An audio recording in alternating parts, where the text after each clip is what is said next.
What's up, y'all? My name's Isaiah. I think you can see my last name on my Instagram, but I'm nobody famous, but I just wanted to share with y'all some of the biggest, or one of the biggest ideas, without being a spoiler, or how should I say, without, I guess watering down people's content or using their words. There's a few things I want to share that are, directly from like books, old ideas that I think, were the older version or the more recent version of what some of the newer influencers, the newer writers, especially in the fitness world, Buddhist teachers, have kind of refined, in my opinion. But basically the overall idea that really a lot of these other ideas from these self-help books that I love, that help me with my mindset, with my helped me kind of meditate on something that was, I didn't create the wheel, so I'm not trying to reinvent the wheel.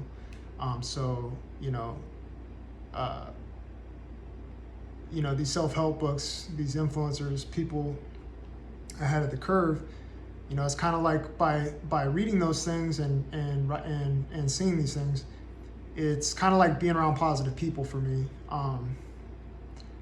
And we all have flaws, but seeing like principles and ideas that are shared, that are powerful, it's kind of like surrounding yourself by, positive people, and who you're around really affects who you become and who you, how you respond, how you engage in life. So I'm just kind of going off the top in a way, but I actually planned what I was going to say, just kind of going, what's that called? I learned it in a speech class. I got it like point by point, but I'm also basically saying in a way that's coming straight from kind of my soul or my experience, and how I kind of process it. So I just want to say, like I was saying, these influencers, writers, and even religious, I personally like to meditate. Buddhism is, I'm not really a Buddhist, but I basically, I really have, I think there's like so much positivity with, or let's say, so much growth out of Buddhism, and there's hardly anything currently with Buddhism the actual practice that I disagree with. But that's me, and I'm not, whatever you believe, it's all good. The only thing that I step back from is if somebody wants to be violent or, but that's another story, rabbit hole. So back to the point. So there's always been this idea of growth mindset, right? Not always, but in like, not sociology, what is it? Psychology. They teach growth mindset. I mean, I don't think everybody follows growth mindset when it comes to systems, whatnot, but this idea that we fail and we grow from failure. So that's one thing that's kind of older that gets to my final conclusion of what a lot of these things kind of point to in terms of drive and action. The second thing is what doesn't kill you makes you stronger, which has been in movies. I think it was, what's that movie? I can't remember what movie it was. I think it was Conan the Barbarian. And they have the little thing, what doesn't kill you makes you stronger. So, which if it's close to killing you, then it's painful, right? It's suffering. It sucks. So, and it's gonna make you stronger. So that idea is there. And then even as old as like maybe Roman times or even before, you know, like in Gladiator 2, I'm not sure about the first one, but Gladiator 2, I was recently watching it with Denzel Washington, and you know they have that little thing of what is it? Something like what we do in this life we take into eternity, right before battle. So they're about to either die or get stabbed or kill somebody, which is all traumatic. And they say you know, how we fight, how we stand up for ourselves in this battle is what it will be forever with us. So so those three things are kind of old school, and they kind of like they're like good, but they don't fully. I think these ideas, I think the growth mindset is one that it's more functional. If you start to think about it and read about it, you can kind of, I mean, it'll get you a long way. But I feel like I've gotten more from some of the demonstration than the other influencers, the other writers. Yeah, so yeah, there's this idea with fitness, just to go into a little bit of where I'm headed in terms of examples of where I was in my mindset, because I had a lot of things pointing to like those growth mindset, right? To the what doesn't kill you makes you stronger, no pain, no gain, right? I had those things, but there was always this idea that I was gonna feel better, I think, or get more money, and my life would be better, Initially it was I wanted to get a college scholarship, I didn't think I'd probably make the NBA, but I wanted to get a college scholarship, and this idea that, I have the life now, right? My life is better, so I'm kind of chasing to have a close to a suffer-free life or a better life, vacation, and so fitness, a lot of people get into it, they want to lose weight, which is like, I'm gonna feel good once I lose weight, then I can chill. Or endorphins, I'm gonna feel better mentally pretty much all the time, and then I can relax and have fun and drink and have sex, whatever the thing is, and just have a good time. Or have more energy or more strength. I'm gonna look good, so I'm gonna feel better. So these kind of things that are kind of fixed, they're more fixed, they're more steady blessings, or like you have achieved happiness, and hopefully it just stays that way, kind of thing. That's kind of where my mindset was at.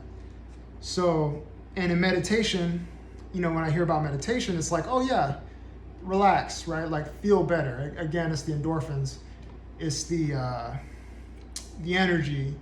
I'm gonna be smarter. I'm gonna heal myself. So it's like this kind of happy state. Zen or enlightenment. So it's this chasing this dream of happiness. So that's kind of where, growing up, I was in sports at a young age, and pushed pretty hard, but there was always this push towards happiness, push towards this reward, so that's kind of the old me. I didn't describe that very well getting into that, but that's, if you're stayed with me this long, that's kind of what I was getting into. Is, for me, and I think other people can relate, that was my old kind of mindset. Like, push hard, work hard. We made it to happiness, And I think that mindset is great and will get you a long way, but it's limited. It's going to limit you. It's going to limit your drive.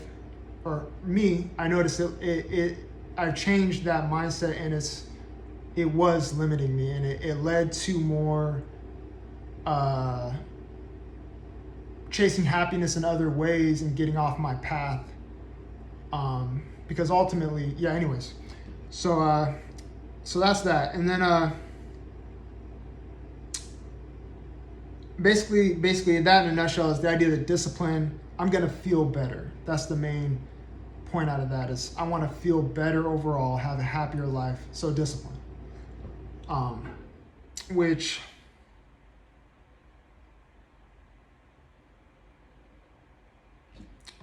let's see, what was my next point? So the main thing that's hard to find with some of these really serious fitness people, really disciplined, obsessed with discipline, which I love all that stuff. But one thing I want to point out for me is sometimes you might not. I don't feel like it's almost even okay to be happy, and it's not what they're saying, but it's just kind of. It's like I might get a little bit negative, like, oh, this is gonna really suck. Where's the happiness? So it's not that. Well, I'll go back to that, but basically, you know, yeah. Let's see. So basically, what I'm trying to say is, it's okay to be happy. It's okay to enjoy things. The thing from Buddhism that I learned is, there's yin and yang, there's good and bad, positive, negative. So the main thing that I've learned from Buddhism on this issue is that we don't want to run. I don't want to run from, this is kind of the Buddhist tradition, not running from suffering, and also not clinging to pleasure. So this idea that while doing that, you get on a path, which is like I don't want to get too much into Buddhism, but there's the Four Noble Truths, which is, in life there's suffering, and then you're trying to get skipping the next two, there's two in between, you try to get on the path to the end of suffering. So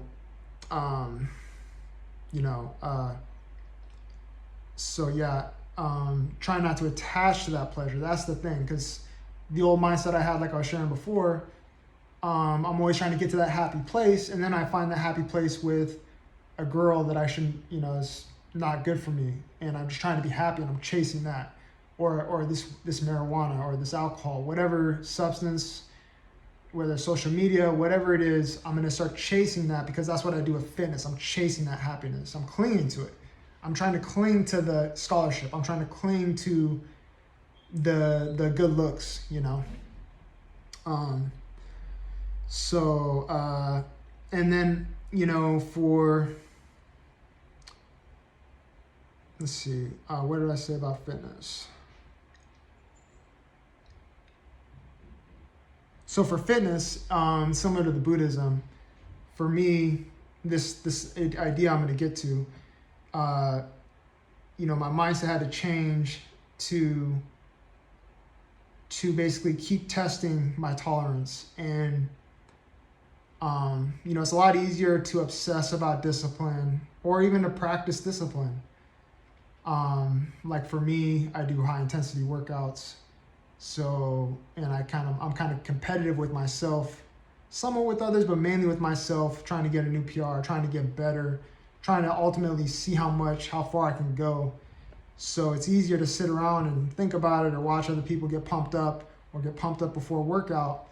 But when you're actually, you're exerting yourself, basically it becomes a whole nother beast. Whether, I know a lot of runners can probably relate, if you're doing a long run and you're competing, or a high intensity workout that you've never done, once it doesn't matter if there's music playing or whatnot, our minds are going to want to shut, we're going to feel like shutting down, especially if we're not used to it, depending on the level, and we're going to want to stop this acceleration, slow down, relax. And our minds typically will make excuses, or, warn us, and our body literally will go into shock. So there's a lot of physical things. But yeah, so for me, in fitness, but even with doing those things, it can very easily, even though I did that maybe consistently, my mind can shift and look for comfort, right? So for me, I got to constantly find ways that I'm starting to go back to that old mindset, because it's my human nature to want comfort, and to be happy, you know, ultimately. So, you know, so the next part, so the big shift to my mindset change from the final point I want to make is,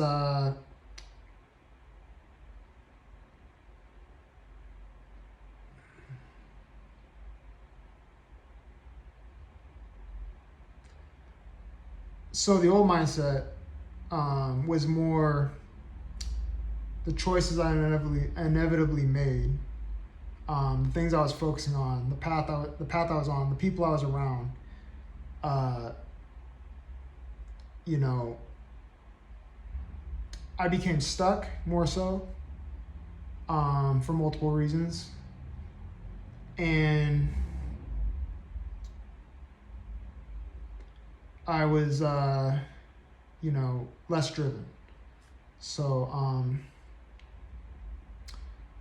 you know, it doesn't matter. You know, I'm not bulletproof. I'm not immortal. You know, I'm a human. But I just want to point that out. I think when I wrote this down, I had more to that, and I kind of forgot. But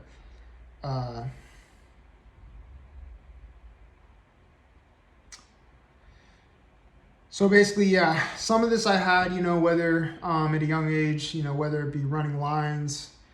You know, my first mile when I was young, I had asthma, so in a competitive way or whatnot, I wanted to prove myself. So I endured the pain. I knew I was in pain. And I felt like I was going to suffocate, and just tried to keep running, or maybe stopped and then ran again. So, you know,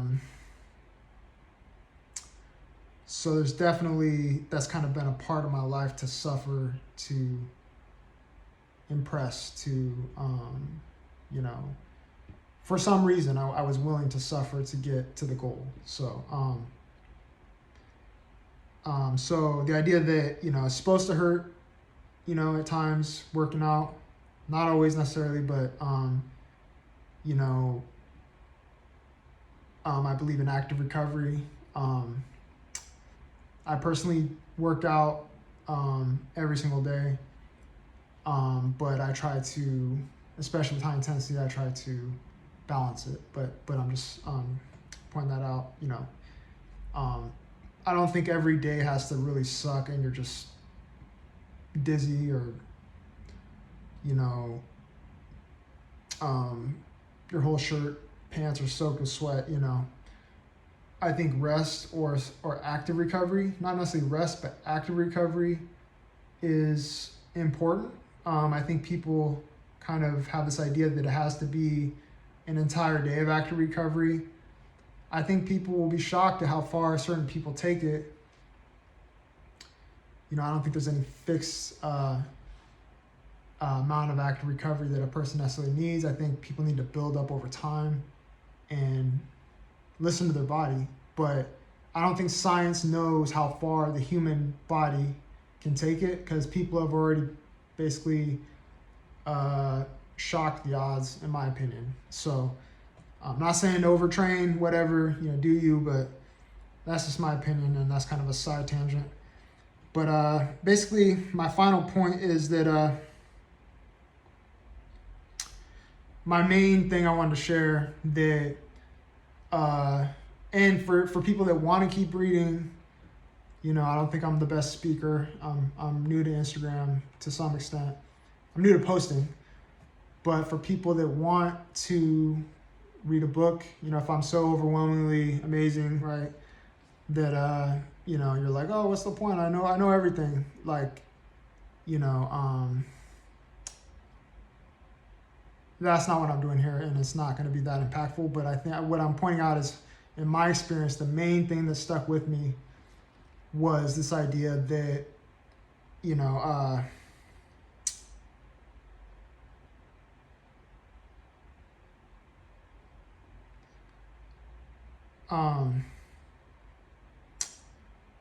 basically, it's not,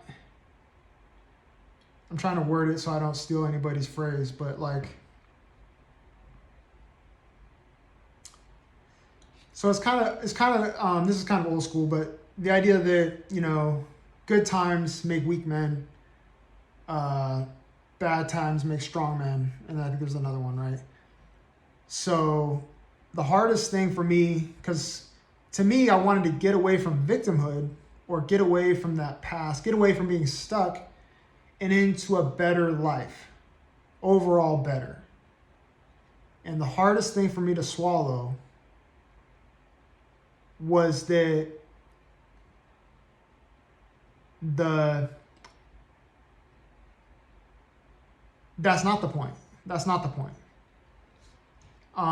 At least for me. So my takeaway, we can call it radical acceptance, call me a masochist, but yes, there's good in life, but those low lows, those bad times, I'm not trying to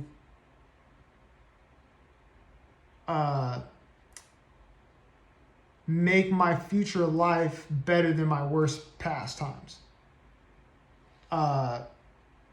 That's kind of my put together version of it. And there's a particular person that I don't want to mention. This is one of my favorites. Read his book several times. I'll mention him. I probably have like probably a series of videos if I keep posting, but that's what I got from his book. But my own version is basically that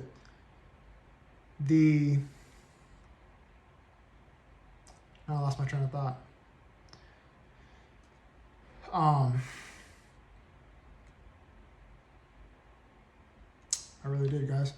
Yeah, basically that the suffering is, you know, and Buddhism has helped me a lot with that too. I mean, I don't even have to gauge the suffering level necessarily.